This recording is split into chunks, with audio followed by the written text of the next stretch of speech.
Assalamualaikum warahmatullahi wabarakatuh. Perkenalkan, nama saya Dr. Brian Danajaya, spesialis ortopedi dan traumatologi.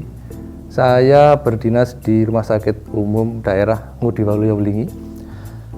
Pada kesempatan ini saya ingin sedikit memberikan pengetahuan tentang kegawat daruratan di bidang ortopedi.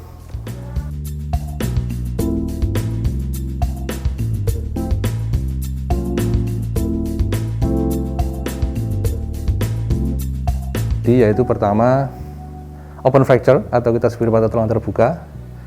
Kemudian yang kedua adalah compartment syndrome, yaitu di mana ketika terjadi peningkatan tekanan di dalam ruang kompartemen osteofasial. Osteo itu tulang, fascia itu pembungkus dari otot.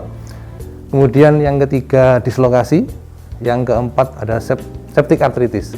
Septic arthritis itu dari definisinya septic adalah terjadinya infeksi, artritis adalah sendi, jadi infeksi yang menyerang pada sendi.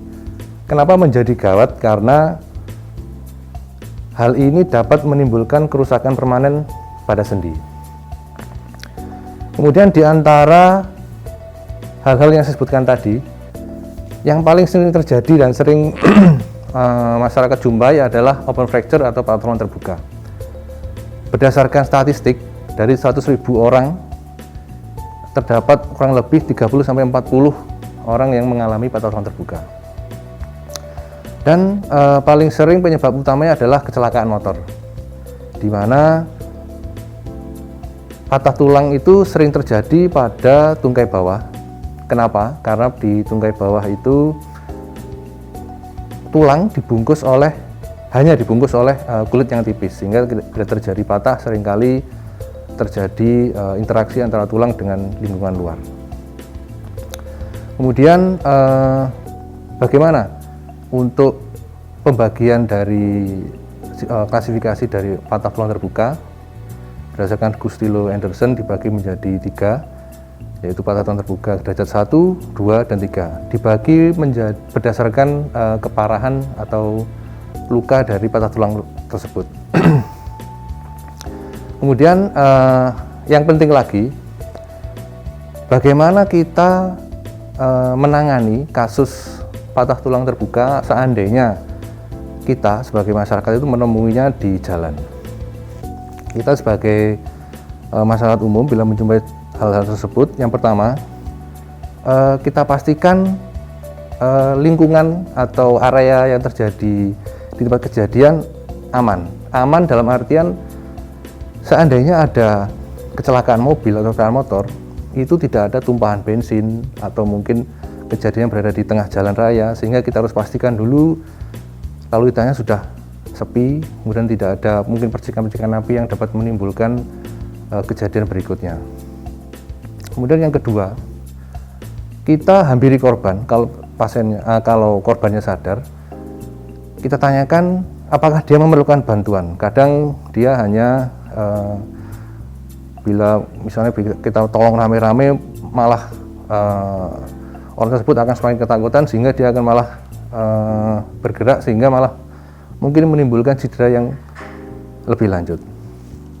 Kemudian yang ketiga, setelah kita datangi ke korban, kemudian kita tanyakan, kita cek fungsi pernapasannya. Caranya gampang sekali.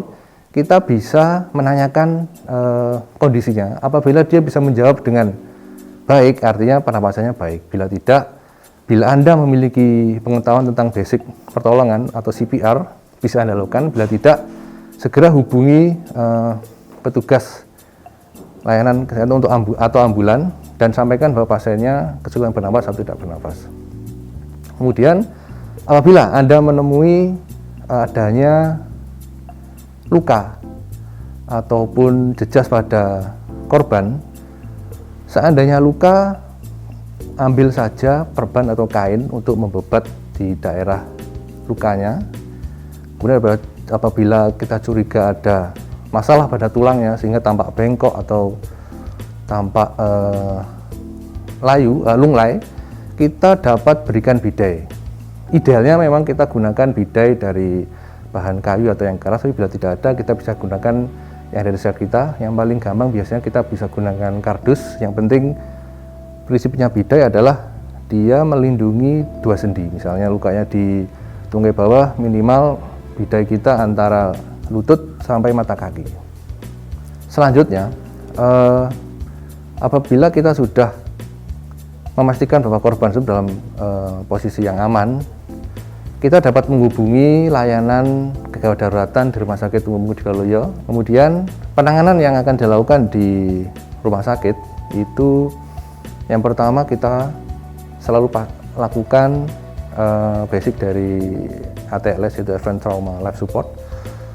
Yang pertama, dengan kita periksa, kita tanyakan dulu bagaimana kejadiannya, sambil kemudian kita periksa mana-mana daerah mana yang terjadi cedera, kemudian kita lakukan bantuan untuk pemasangan cairan, kemudian kita lakukan X-ray. Kemudian untuk tindakan khusus di bidang ortopedi, kenapa kita membagi patah tulang berdasarkan klasifikasi yang tadi sudah disebutkan, itu berkaitan dengan bagaimana cara kita merawat patah tulang tersebut. Seandainya derajat 1, pasti akan berbeda dengan penanganannya dengan derajat 3. Sebagai contoh, seandainya patah tulang derajat 1, itu lukanya kurang dari 1 cm. Itu kita bisa lakukan pemasangan fiksasi atau yang biasa orang mengenal plating di dalam. Kemudian penggunaan antibiotik, di mana untuk grade 1 kita bisa menggunakan 1 macam antibiotik, untuk grade 3 kita gunakan 2-3 macam antibiotik, karena derajat kontaminasi dari derajat 1 dan 3 akan berbeda. Kemudian bagaimana dengan prognosanya atau ke depannya. Semakin tinggi derajat keparahan dari patah tulang tersebut akan mempengaruhi prognosa dari penyakit tersebut, di mana semakin tinggi klasifikasinya akan tinggi pula angka infeksi dari patah tulang tersebut. Meskipun angkanya tidak tinggi, mungkin hanya untuk derajat 1 hanya 1-2%, untuk derajat 3 kurang lebih berdasarkan literatur 4-5%.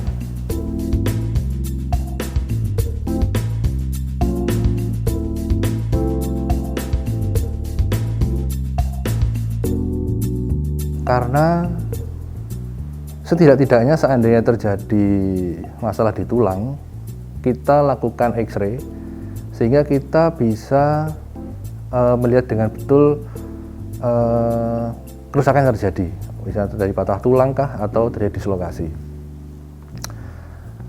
Apabila memang diperlukan penanganan, kita akan sampaikan kepada keluarga pasien atau pasiennya, atau seandainya tidak, kita akan informasikan keuntungan dan kerugian apabila dilakukan tindakan dan tidak dilakukan tindakan.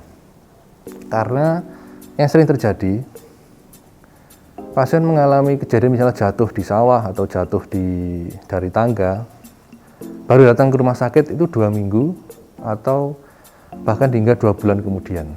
Mungkin terkendala biaya atau mungkin takut ke rumah sakit dengan kondisi saat ini. Yang terjadi adalah di mana kasus-kasus yang sudah terlalu lama, seandainya pasien itu datang pada saat itu, mungkin hanya memerlukan tindakan yang tidak begitu invasif, artinya sederhana mungkin dipasang gips saja. Tapi karena sudah terlampau lama, sudah timbul tulang sudah mulai menyambung, sehingga kita mau melakukan manipulasi kesulitan, kita harus melakukan tindakan yang invasif. Itu akan menjadi bukan kerugian, menjadikan trauma tersendiri untuk pasien. Untuk itu saya menghimbau, seandainya terjadi cedera pada diri Anda atau keluarga, mungkin ada baiknya konsultasi ke dokter. Kami tidak akan memaksakan penanganan yang akan kami berikan, akan kami informasikan kepada Anda atau ke keluarga Anda.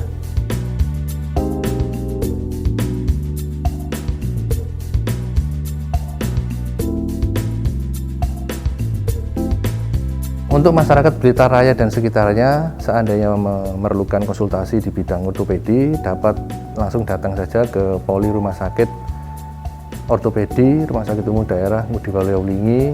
Kita buka mulai dari Senin hingga Sabtu jam 7 sampai jam 2 siang.